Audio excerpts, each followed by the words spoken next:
Hello, listener. This is Suyana Cole reading Chapter 19 from the All-Inclusive Approach, The Art of Divine Remembrance, entitled Receiving What's Yours. I noticed recently, as I am still evolving like everyone else in our physical reality, that I spend the majority of my manifestation efforts on the act of creating, visualization, affirmation, clarifying dreams and goals, planning, executing tasks to get closer to the next thing that I desire. In short, the action part of manifestation. I realized I had become so focused, even consumed, with being an active participant in the creative process, that I wasn't giving myself space to enter the receptive mode. Then, consummate observer that I am, I started to notice this same trend among many of the people I interact with. Everyone seemed overactive in the creating part of manifestation, while neglecting the space to allow their desires to arrive. Imagine that everything is vibration and Source is responding to the dominant vibration we are transmitting, in this case, a vibration of wanting. What does our creative energy truly ask for in return? While I would love to say receiving the desired manifestation, it seems to me the actual response we are provided with is more catalysts for inspiration, clarity, and refinement of our desires. In short, we're given more of the things that spark our dreams, but not the dreams themselves coming into fruition. Why is this, I wondered?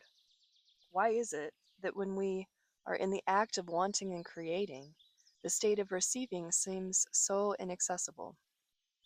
Could it be because we are continuously asking? Possibly. Perhaps the manifestation of our dreams simply isn't scheduled to arrive yet. Another viable explanation. Or maybe it's because we continue to focus on requesting what we want instead of appreciating what we have. If I am content now, won't that put a halt to all the things I would like to experience? Or if I am really grateful and diligent with my gratitude journal every day, then that should assure the arrival of my dreams, right? This is another subtle nuance of the law of attraction. When we focus on our dreams and desires from the perspective of creation, we affirm that they are not yet ours. We are still asking. We are not fully present in the now. It's like a child waking up every morning and saying to their parent, "I really want a red bike. Please get me a red bike." The child sees the red bike and desires to have it, but they don't know how or when they'll receive it or what they must do to earn it. They just keep asking. As a parent myself, I've experienced this scenario, and I can tell you one thing. My enthusiasm and willingness to provide what's being asked for diminishes greatly after the 300th request. Often the gift my son wants is something I've already decided to give him, but not at that exact moment. While he worries about whether he'll get it, I'm trying to keep his birthday present a surprise. You know what I mean, right?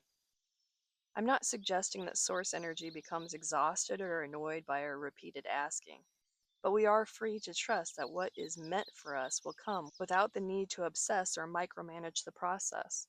Or not. Now imagine that same child making the request but trusting that whatever is required to produce the red bike doesn't need their attention. They expect the red bike to arrive and feel excited to ride it, as though it's already theirs. They think about it occasionally but don't feel attached to the outcome. To them, it's already done. They assume they've been heard and trust the message has been received and it will be responded to. They have no doubt the bike is theirs, and therefore see no reason to repeatedly remind their parent or authority figure. The child trusts that the bike will arrive at the perfect moment when they're ready to enjoy it. They don't think they've failed if it doesn't magically appear the next day, or feel unworthy if they need more time to grow into a state of readiness to receive it. Wouldn't that be nice? This child hasn't been conditioned yet to believe that they alone must make things happen to improve their circumstances. They don't yet believe that sheer willpower, determination, focus, blood, sweat, and tears are the only necessary ingredients for success. This child has not been conditioned to believe that the only person you can count on is yourself, And if you want something, you have to make it happen or die trying. These are the ideas of a conditioned adult mind, one that sees willpower as the sole power to create change and manifest dreams. This is what I realized I was doing with my dreams. Like so many people, I was not yet convinced that my dreams would come, that they were mine. So I kept asking. And I was doing this even after hearing analogies like the child in the red bike, and after learning that the law of attraction is more about how you feel than about wanting specific things to create those feelings. My asking was a subtle way for my mind to control or will my wishes and desires into reality. This understanding sheds light on why past attempts to make lasting improvements in our quality of life might have led to disappointment or a return to old habits. It's not because you failed, it's not because you didn't try hard enough, care deeply enough, or put in enough effort. It's because the approach was forged by the mind and executed by the will of the mind. For many of us heart centered individuals, willpower rarely yields lasting results. We may experience short term successes, but the phrase one step forward and two steps back feels tailor made for folks like us. We are not here to will ourselves into different realities. That approach often triggers disappointment and feelings of unworthiness as we evolve beyond the old paradigm and gain confidence in the profound potency of our energetic power. Perhaps our ineffective attempts to will circumstances, conditions, and behavior into our version of perfection are not failures, but gentle encouragement from our higher self, our highest self, the self lovingly committed to maturing us into the cyclical dance of giving, aka wanting, and receiving, aka experiencing manifestation. These moments of contrast highlight the limitations of our old approach and gently invite us to expand into a more harmonious way of being, the way of being that we were designed to express in this changing world. You may think the child analogy doesn't apply to adults because, hey, we have to do certain things to get what we want. That may be true, but not always. Have you ever received an unexpected gift? I have, frequently. When we align with a state of trust rather than a make it happen mentality, we are guided toward inspired actions and opportunities with far greater ease and effectiveness. Plus, our openness to receiving increases. It's also incredibly exciting to have things show up seemingly out of nowhere. Just the other day, I was thinking about a product I wanted to try. I didn't buy it at the time, and the thought soon left my mind. The next day, the sales rep for that company came to my workplace, introduced the product, and gave free samples to all the employees. That was amazing. It reminded me that wanting isn't what brings things to us. Desire reveals the emotional state we wish to embody, or offers a glimpse of what may be coming our way. The object of desire is just something we've attached to that emotional state, but the manifestation of it has nothing to do with worth or value. It makes it a little bit easier to understand why good things happen to people who are doing unethical things, and bad things happen to good people who are doing noble and honorable things. Worthiness and value are not the determining factors. Take a moment to let that sink in. You are not receiving or missing out on anything because of your worth as a human being. No one else is receiving or missing anything due to their worth or value either. Feel the truth of that. If you've questioned why the law of attraction seems to reward unkind people while neglecting compassionate ones, here's your answer. It's not about worthiness. You can stop striving to be perfect, to earn what you want. What you truly desire is to feel loved, connected, valued, and appreciated by Source. And you are that very force. You can offer yourself the love, support, encouragement, and appreciation you crave. Can you feel this truth even in moments of struggle and hardship? Can you acknowledge the gifts present in frustration, boredom, loneliness, fear, confusion, or sadness? You are being loved and supported by God in those moments just as much as in times of joy, fulfillment, and connection. We weren't designed to be always happy, but we can design our perception to embrace whatever arises. You wake up without the things you wish were part of your life and feel disappointed. Can you welcome that feeling as the most supportive reality for your growth in that moment? Not because you are bad or need fixing, but because it's showing you your attachment and your belief that happiness depends on external circumstances. Can you let go of focusing on what you're trying to manifest and appreciate what's already here? Can you feel gratitude for both what is and what you desire it to be? Can you be inclusive with all these aspects of yourself? Have you ever given up on something just before it arrived? That surrender was the art of receiving in action. And I say art intentionally because receiving has become a lost art in our fast paced, just do it society. Being is receiving. Receiving means opening yourself to the infinite flow of resources, ideas, and opportunities. It's about being receptive to solutions because you've released rigid attachment to your well crafted, painstaking plans of action. Instead of asking, how do I get what I want? Try this. How do I love what is right now? And that brings me to another realization I had around this topic. The lack of something in my experience does not indicate my lack of vibrational alignment with it. What? Let that one marinate in your mind. Imagine accepting and even appreciating the truth that some things you desire are not part of your present reality for your highest good, not because you are not vibrationally attuned to their manifestation. Working at a health food store in South Carolina as an entry-level employee, I often felt discouraged about my personal business success. I believed that because I hadn't been able to quit that job and focus solely on my company, I wasn't ready to be a successful entrepreneur. I thought I needed that job for security, that I was afraid to set out and shine on my own, or that I wasn't confident enough to manifest the financial abundance I desired. In short, I tied my entire potential for career success to quitting that job, a job I genuinely enjoyed and excelled at. However, after the self-imposed quit deadline on my vision board passed, I discovered an unexpected gift in staying. I continued to meet and help amazing people at this workplace. I supported coworkers through challenging shifts and changes in their lives.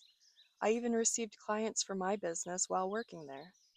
Most importantly, I had an environment to shine my light, connect with like-minded people, discuss subjects I'm passionate about, and feel part of a community. How could that not be considered a success? Most of the disappointment we feel arises from our ideas and beliefs about how things should be. This was a lesson I learned as I grew into the wisdom that my circumstances do not determine my worth, value, or vibration. Once I embraced this truth for myself, I could see it reflected in everyone else. No one is a victim of their karma. Everyone is an active, willing, energetic participant in this dynamic world of form.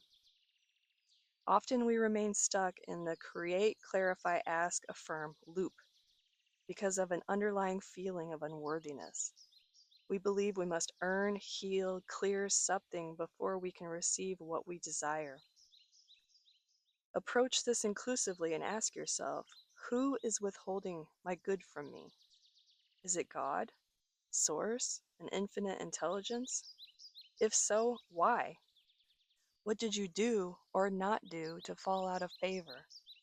And if it isn't, then who is holding it back? Is it your mother, father, boss, partner, kids, or even yourself? Are you waiting to become richer, clearer, more attractive, generous, kind, or successful to finally allow yourself to receive? I know it seems counterintuitive, but that's oftentimes the inner conflict that we're trying to reconcile. If there is one challenge I've struggled with, it's unworthiness. I've often felt that I must have done something horribly wrong and therefore I am no longer worthy of the life I want. I believe that when I eventually did something right to atone for my mistakes or shortcomings, I would finally become deserving of a fulfilling, rewarding, and joyous life. This immature mindset is tied to the concept of karma, that everything happening now is a direct result of past thoughts or actions. It left me trapped in a perpetual cycle of trying to even the score. No matter how good I try to be, I always found myself falling short, adding yet another notch to the wrong side of the scale. I lost my temper with my son. Now I have to make him his favorite meal. I ate 3 chocolate chip cookies after telling myself no sugar for a week. Better add an extra 20 minutes to my workout. I smoked pot and watched a movie instead of working on this book. Tomorrow I'll stay up until midnight finishing the tasks I didn't do today. Caught in this constant cycle of checks and balances, I never seemed to make enough progress on the right side to see my dreams manifested. And honestly, who was even keeping score at this point? This punishment process, sadly, was my own creation, and I see it playing out in the lives of so many people. The constant checks and balances we impose on ourselves and others keep us in separation. Thankfully, Source Energy doesn't judge or blame. It loves, supports, and appreciates us, even when we judge, blame, and criticize ourselves or others. Infinite intelligence is not aligned with our self condemnation, but it gives us the freedom to walk that path for as long as we need to. While Source honors and admires you, it also respects your process of denying your own divine nature, if that's what you choose. That's how deeply it loves you. It will not interfere with your journey back to the realization that you are not separate from anything, that there is nothing to deny or blame. Source just enjoys the process of being you at every step. Are you ready to enjoy being you every step of the way too? What are you here to receive, to fully experience and embody? What you are here to receive, to fully experience and embody, is your totality, the integration of energy, consciousness, and form. This is what others call spirit, mind, and body. Your mere existence guarantees self-realization. I'll say that again. Your mere existence guarantees self-realization. The circumstances designed to guide you through this process are what you call your life, the landscape on which you will cultivate the art of co-creation. Once integration establishes a sustained balance of energy, consciousness, and form, you will no longer feel compelled to impose your will on external circumstances. The trust within you will deepen and broaden out into every aspect of your beingness.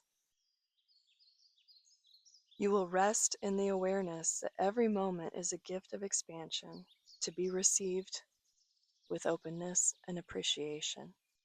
And doesn't that feel so nice? I love reading this chapter right now because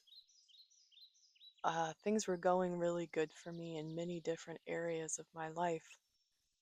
Sustained positive growth and expansion. And then I got to a point where I was redefining my vocation and my role in the world outside of my family and close circle of friends. And I found myself back in this loop, back in the creating operating system, because it felt unfamiliar to make this really big leap. I've made so many big leaps, but with vocation and career, it's a little bit more intimidating to me. And so I'm sure you can recognize this in your own life. There's certain areas where maybe our confidence isn't at its optimal level that it is in other areas of our life. And so our more survival based mechanisms and operating systems get clicked back on. And I was doing, creating, visioning, and exhausting myself in the process.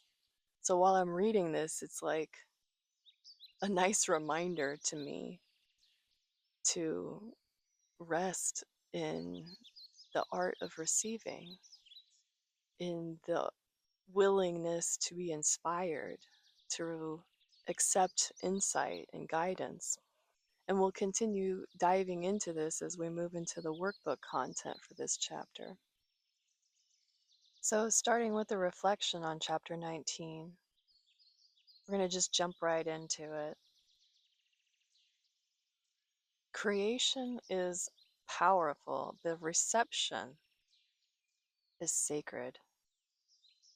The act of receiving, of being willing to allow into our lives the dreams that we've held so near and dear in our hearts. Many of us are conditioned to strive, earn, visualize, and effort our way toward desire, yet struggle to soften into receiving. And this can be represented symbolically through a dominant operating system of the masculine approach to life and a non-dominant expression of the feminine approach to life, because the masculine approach is very action oriented and the feminine approach is much more about receptivity when you're looking at it through symbolic languaging. And when we get ourselves into alignment and balance between those two things, there is a beautiful ebb and flow that doesn't have anything to do with tit for tat or an eye for an eye or tallying what is being shared back and forth amongst people or between two people. It's really a divine flow of gifts out and gifts in, support out and support in, dreams communicated and manifestations realized. So this chapter invites you to examine whether your manifestation process is fueled by trust or tension, by divine power or force of the will. And what is meant for you does not require force. It requires alignment. It requires worthiness, openness, allowing. But a common misconception is that receiving is passive. Receiving is not passive. It is a participation without control, without agenda, without demands. Some would even say without expectation. So the journal prompts for this chapter are: 1, do I feel more comfortable creating or receiving? What does that reveal about my beliefs around control and worthiness? Just because we're open to receiving doesn't mean that we're receiving from a state of empowerment. Sometimes we're receiving because we feel we have a lack of capacity to provide for ourselves. And so that can activate a sense of unworthiness just as much as not receiving can activate a sense of unworthiness. Journal prompt number 2, have I ever desired something deeply but struggled to receive it? What emotions surfaced? Frustration, for example, doubt, again, unworthiness, shame, confusion. Number 3, what messages did I learn about earning, deserving, or proving myself? Are those beliefs still guiding me? Number 4, where might I be blocking what I desire because I don't feel fully ready or worthy? And I know I'm repeating the word worthy a lot, but it is a huge determining factor for many of us. Why we think that things aren't working out is because of our inherent value or our lack of inherent value. So worthiness is a really great topic to sit in contemplation around and see what makes you worthy, what makes you unworthy, how do you gauge it, or who outside of you is gauging it for you. If you're only worthy when you are financially sound, for example, or if you're contributing more than what you're receiving, if that's what makes you worthy, then again, it's a wonderful practice to start to try and balance those things out and let your relationships, the way that you interact with the world, feel more reciprocal than dominating, because oftentimes we're doing that to protect ourselves. If we're giving more than we feel comfortable to receive consistently in all areas of life or in specific types of relationships, then we can examine whether that might be an act of trying to maintain control or power in a situation. And once we discover what our motivation is, we can relax into the process of letting that motivation mature and develop as we grow, mature, and develop along with it. Number 5, if I truly trusted divine timing, what would I stop forcing right now? What would I stop insisting upon right now? Where would I stop berating and beating myself up for not knowing the answer right now? The exercise for this chapter is called Shift from Asking to Allowing, and its purpose is to move from effort-based manifestation into expectant trust. Expectant, not to be confused with expectations. Expectant trust feels like I am relaxed in the knowing that everything is working out for my greater good, to my highest and most aligned benefit. Expectation is I'll believe that I can trust things when these things show up the way that I have determined they need to show up. So the practice in this exercise is offer gratitude as completion. Write a letter to Source as though your desire has already arrived. Express gratitude not for what you lack, but for what is already unfolding. Number 2, practice expectant trust. Choose one small desire this week. Do not visualize intensely. Do not repeat affirmations obsessively. Instead, quietly say, it is already on its way. Then notice how it feels to release control while maintaining and remaining open. Next, release control gently. Identify one area where you are micromanaging outcomes. Each time you feel the urge to force, just pause and breathe and reaffirm your commitment to trusting with openness that whatever manifests will be for your highest and best. You can repeat, I trust that what is mine cannot miss me. I flow with divine timing and receive all that is designed to come into my experience with ease and grace. Finally, observe how your nervous system responds. Remember to keep breathing, deep, cleansing, relaxing breaths. The quote to contemplate is, your mere existence guarantees self-realization, which is a quote from this book. Your mere existence guarantees self-realization. Really contemplate that, because the truth of that is that we always will arrive at our highest potential. We will always embody our highest potential. We will always return to wholeness, no matter how many times we forget, no matter how many times we feel fragmented, no matter how many times we deny our divinity. The path to self-realization is before you, and it's guaranteed. And we can know this because we're eternal beings. So if you're like, what if I don't make it? What end is going to happen before you make it? The mind has a really hard time with contemplating and comprehending eternity, but who you are is living and existing in that state of being, always. And its orientation point is eternity, eternalness. So, that is the sharing and contemplation and reflection for chapter 19. I look forward to connecting with you again very soon in chapter 20. Until we meet again, please like, subscribe, leave a comment, engage, contribute. And as always, be well and enjoy the now.